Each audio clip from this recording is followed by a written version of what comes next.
What's up, y'all? My name is Seige Monstracity, and we're going to do a breakdown of my track, GYAML, and that's an acronym for Giving You All My Love. This track is currently available everywhere on Spotify, Apple Music, Tidal, wherever you stream music. This track is there. If you're not following my Instagram, you can follow my Instagram here. And the track is also available there if you don't have anywhere you stream music. Let's get into the breakdown of this track. I'm going to play you this song from the beginning to the hook. And after the hook, we're going to break down all the parts and elements of how this track came together. So let's get into it.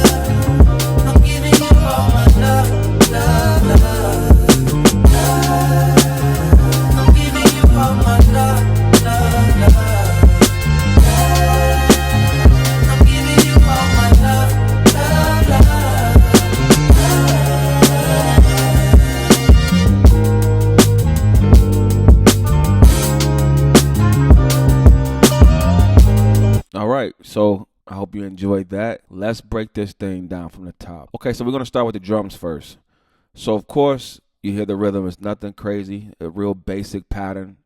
I think when producing beats, sometimes we can think selfishly and overdo it. We add all of these elements, kicks, snares, hi-hats, percussions, open hats, all of these sounds that every track just doesn't need. Sometimes if it's just an instrumental, then you could do whatever you want to do with it. But if you have plans to have an artist on the record, you don't want to do too much drum-wise. You know, you want to make sure you leave enough space for the instruments and also the vocal.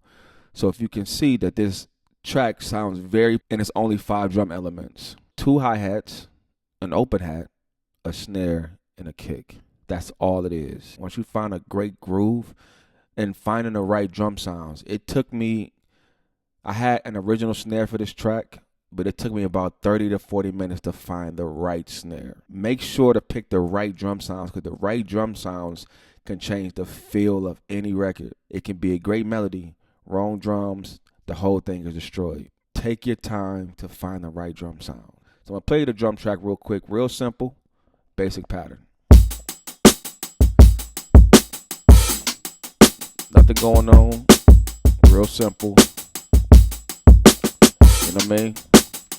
So real simple drum pattern, nothing crazy going on. So we're going to move on to the next element. So now I have a sample that I created some years ago. And, you know, as musicians, we always create beats, and sometimes we finish them, sometimes we don't. You can always mute your drums, take the music elements, bounce out the MP3s or the WAV files of just the music, and repurpose it for something different. So in this particular track, I have this sample that I created, and I had it for another beat, but I repurposed it for something different. So I'm going to play the original sample that I created, and then I'm going to show you what I did with it. So this is the original sample right here.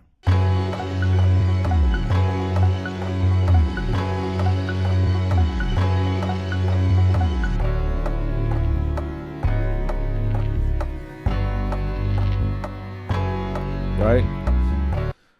So I took that, dragged it into the workspace, and then I ran it through the stem separation because there was a tick-tock clock in there that I used, and there were some other elements in there. So I needed to remove the tick-tock clock sound. So we ended up coming up with this pattern right here that goes like this.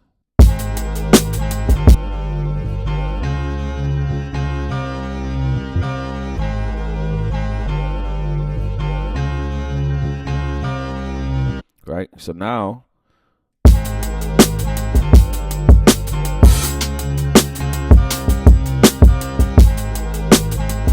nice little vibe.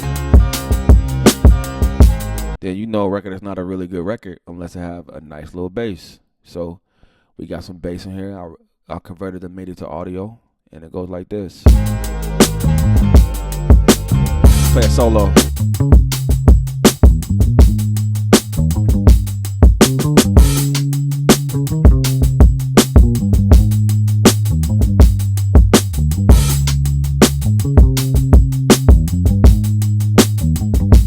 So and the effects that I use to get the bass to sound like how it sounds is our bass and little voices of God. So you want to have a little bottom end, like whatever, any bass instrument you use, you always want to add effects to it to kind of fill it up a little bit. So if I take off the effects, let's just remove the effects for a minute. Let's mute that. Let's just remove it.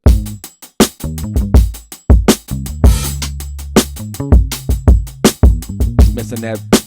It's missing the body. It's not really feeling full. So now that I add a little R bass,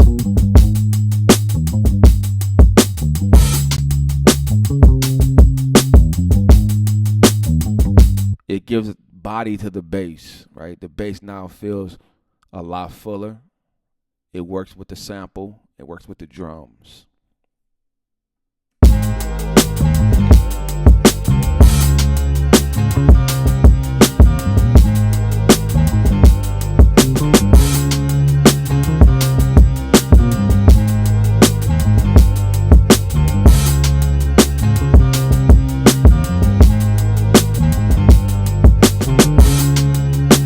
Then we have other sounds that we added here. And it's just a mixture of a bunch of sounds like horns, guitars. This is what I use for the hook section. So let me play that real quick.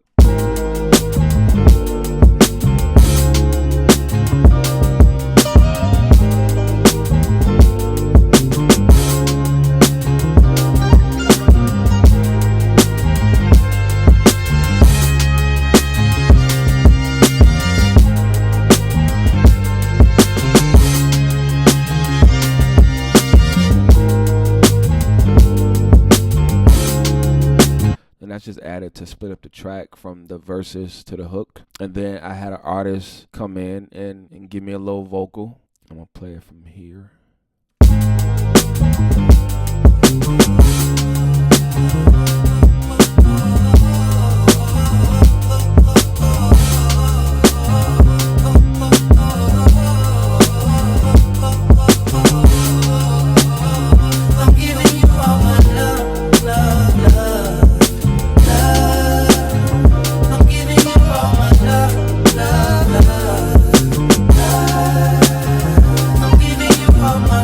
Okay, so those are the elements of the track: the drums, the sample, the other sample, the bass, the vocals.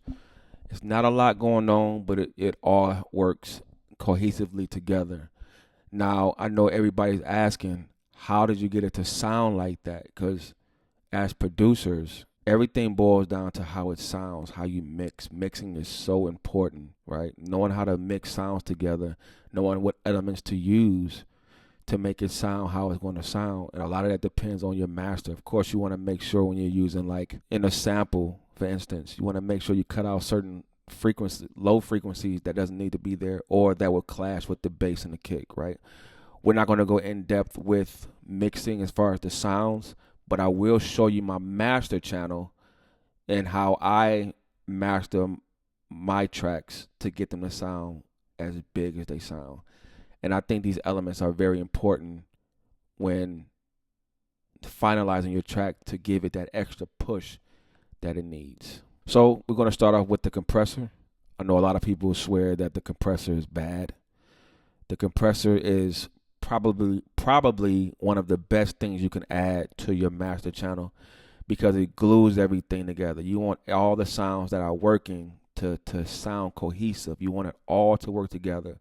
So a glue compressor, this one, SSL comp. You can also use the glue compressor that's stock in Ableton. If you don't have this particular plugin from Wave, that will give you the same sound. So make sure you always use compression on your master. EQ, I'm always EQing top 24K.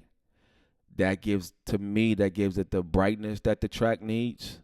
Let's remove it and see the difference. It's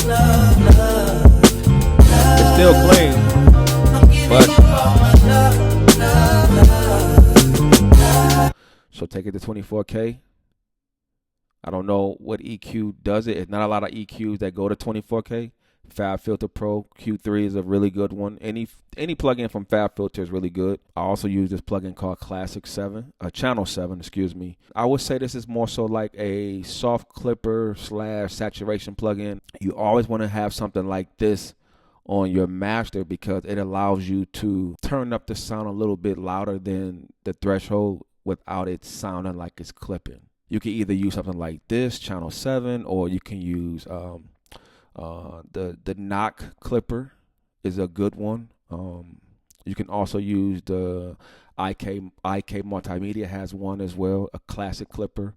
So any clipper is cool, or you can use the built-in saturation plugin in Ableton. Just change the settings to soft clip.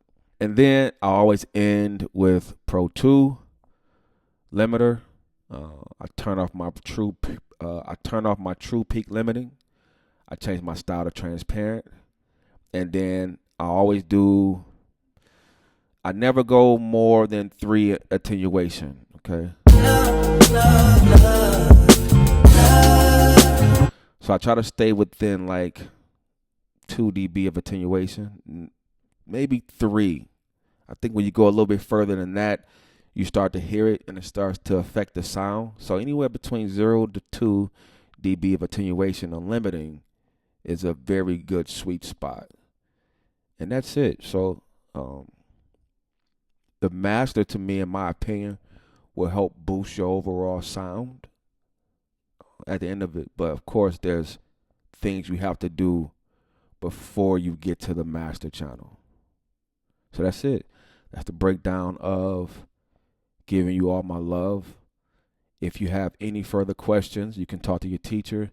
We can set up something.